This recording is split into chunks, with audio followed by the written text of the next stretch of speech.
자, 2-2번 보겠습니다. 2-2번 되게 간단한데 2-1번과 붙여서 할 걸 그랬어요. 굉장히 간단합니다. 다해서 자, 영케어러가 처한 문제 상황을 설명하고 첫 번째 문단에서 상황 설명해 주고요.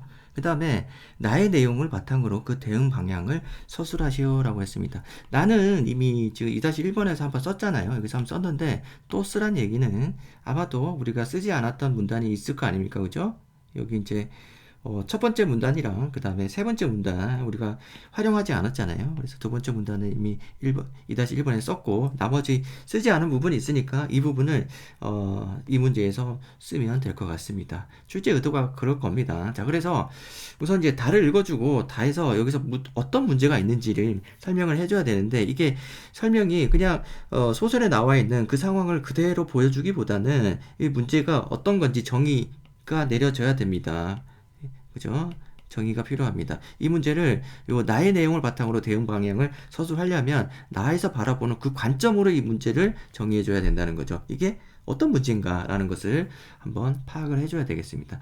자, 그래서 다를 보면은 이렇게 장황하게 쓰고 있지만은 내용이 쓸 말이 별로 없어요. 그래서 빨리 읽어버리겠습니다. 빨리 읽어서 문제를 체크를 하고 실제 답안을 쓸 때 어떤 생각을 해야 되는지 거기에 집중을 할게요. 자, 그래서 다를 한번 볼게요. 중요한 내용은 이미 체크가 돼 있어요.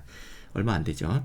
자, 읽어보면 자, 집에서는 할머니를 돌보고 집안일을 해요 라고 하고 있습니다. 그러다 보면 학교에서는 피곤해서 수업 시간에 집중할 수가 없어요. 학교가 어떤 곳이라고 생각하냐고요? 여러 의견이 있지만 주변에서 학교에 가서 열심히 공부해서 자신이 할 수 있는 일을 늘리고 능력을 키우라고 하죠.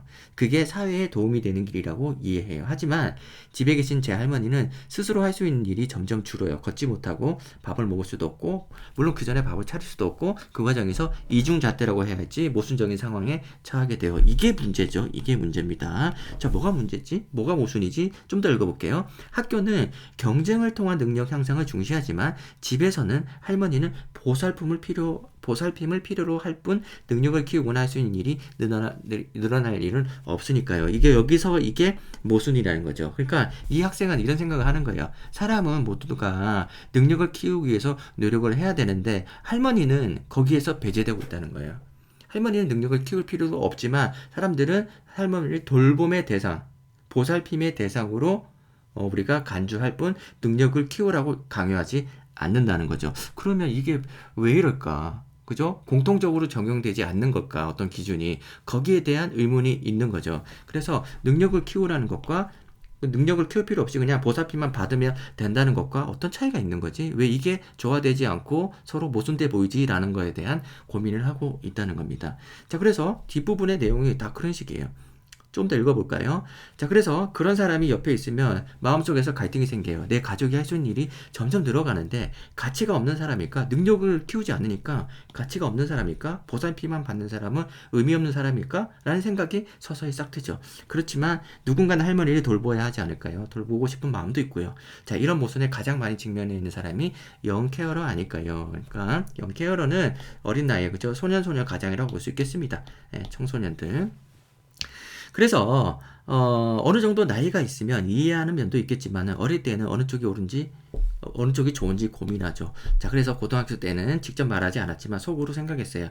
주변 사람들은 성적을 올리라고 능력을 키우라고 계속 능력 얘기하고 있고 그렇지만 집에 계신 할머니는 능력이 줄어가도 주변 사람들이나 사회가 지적하지 않아요. 그래서 이게 대립한다는 거죠. 서로. 자, 세상 사람들은 별로 생각하지 않으려고 해요. 이렇게 서로 충돌한다고 생각 안 한다는 거죠. 자, 노인은 그런 법이라고 얼버무리죠. 정확하게 설명 안 해주고 저는 그 모순에 대해서 깊이 생각해야 한다고 봐요. 그래서 쭉 얘기를 하고 있다가 이 학생은 결국은 학업을 포기하고 학교를 중도에 그만두고 그래서 할머니를 돌보죠. 자, 이런 상황으로 되고 있는데 결국에는 뭐 뒷부분에 있는 내용은 중요하지 않고 그냥 이 모순 상황에서 설명을 해달라고 하지 않습니까? 문제에서. 자, 그래서 문제 상황을 설명해달라는 거지 얘가 뭐 이런 선택에 대해서 평가해야 된다는 얘기를 하고 있지 않기 때문에 뒤에 나오는 선택에 대해서는 의미가 없어요. 여기는 의미가 없고 문제 상황, 이 모순된 상황 이게 뭐냐는 거예요. 그죠? 능력을 키우는 것과 그리고 그리고 능력 없는 사람을 보살피는 거, 둘 중에 뭐 하나만 하자라는 것이 그 영케어러의 고민이라는 거죠. 둘 다 지금 그 모순을 해소시켜줘야 되는데 도대체 어떻게 하란 말이냐, 그런 부분들.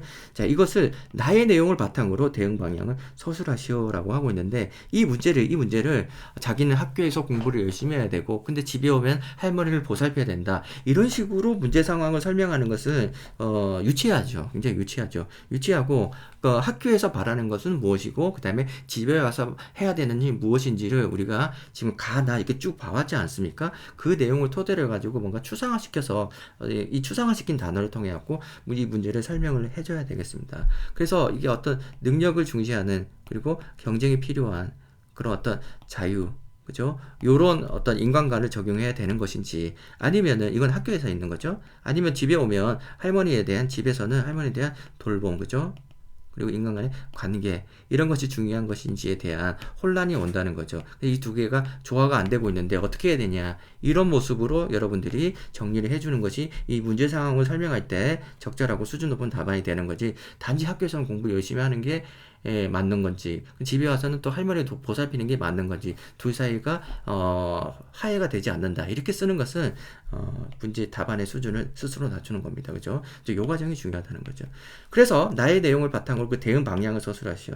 여기서 다 쓰고 있지 않습니까? 돌봄을 해야 되고 이것이 이제 연대 사회라느니 경쟁 사회라느니, 그죠? 그 다음에 이런 얘기 써가면서 이렇게 이윤의 극대화가 아니라 돌봄을 해야 되고, 경쟁자가 아니라 공동체를 연결해야 되고, 이런 얘기 쓸 수밖에 없습니다. 뭐 구체적인 내용들이 없어요. 별다를 게 없어요. 뭐 이런 얘기를 쓰는 것도 허용은 되겠죠, 그죠? 이런 단어들을 활용해 가면서 작문을 해야 되는 겁니다, 그죠? 두 번째 문단도 마찬가지고요. 돌봄 얘기를 써가면서 이런 얘기를 쓸 수 있겠습니다. 결국에는 또다시 요약하는 건데, 그러니까 문제가 굉장히 긴장도가 떨어집니다. 예. 그래서 뭐 이런저런 얘기들을 잘 설계를 해가지고 많은 얘기를 쓰는 게 아니라 별거 아닌 얘기를 갖다가 600자를 채우려니까 600자가 많은 내용도 아님에도 불구하고 이거 어떻게 써야 600자 채우지, 이런 생각을 고민하게 만드는 그런 문제라고 볼 수 있겠습니다. 아쉽죠? 문제 출제 의도 자체는 굉장히 좋아요. 주제의식도 선명하고 좋습니다만은 이거 답안 쓰는데 충분한 내용이 되지 못해서 좀 아쉽습니다. 자, 그래서 답안 어떤 모습을 하고 있는지 한번 볼게요. 첫 번째 문단. 제시문 다해서 영케어러는 경쟁과 돌봄이라는 얘기를 하고 있잖아요. 이렇게 써야 된다는 거예요. 이해되시겠죠? 주저리 쓰는 게 아니라 이렇게 압축적으로 키워드를 제시해 줘야 된다는 거죠. 어느 한쪽을 선택해야만 하는 모순적 상황에 직면해 있다. 이 첫 문장에서 끝난 거예요. 이 학생의 합격이에요. 학생이 이렇게 쓴다면. 자, 그래서 이러한 상황을 영케어러가 돌봄과 학업을 병행할 수 없는 데서 기인한 역할 갈등으로, 이런 얘기는 우리가 역할 갈등이란 말 쓰기가 좀 쉽지는 않을 거예요. 제시문에 없다면, 있으면은 그대로 쓰면 되고, 없다면 이런 말 쓰기는 힘들고, 그 다음에 노력과 경쟁을 통한 개인의 능력 향상을 중시하는 학교의 능력주의적 가치관과 자립할 능력이 없는 가족을 돌보는데 중요한 가치들은 집에서의 가치관이 충돌해서, 집에서의 가치관 좀 어색하죠? 능력주의 가치관과 집에서의 가치관 어색한데 문제적 상황인 것이다. 그래서 지금 이 모순적 상황을 설명하는데 작문을 요구하고 있습니다. 그죠?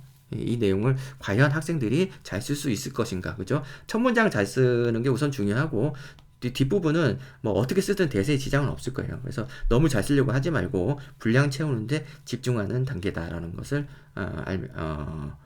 주시하시면 되겠습니다. 별 내용 없어요, 그죠? 별로 변별력이 없는 부분입니다. 그 다음에 두 번째 문단 어떻게 쓰고 있는지 볼게요. 자, 이러한 문제를 해소하기 위해서 제시문 나의 제안은 돌봄 민주주의 가치관으로 전환이 필요하다. 이거 지금 마지막 문단에 나온 거죠. 자, 그래서 첫 번째 문단도 물론 있습니다만 마지막 문단에 해당하는 내용이고, 능력주의 사회에서는 돌봄이 필요한 불완전한 존재를 인식하는 것 같이 이 능력주의를 설명하고 있고, 돌봄 민주주의에서는 인간을 본질적으로 상호 원주적인 존재로 인식한다. 요 두 가지 단어가 나오면 되는데, 이 나머지 내용들은 그냥 여러분 장문이에요, 장문.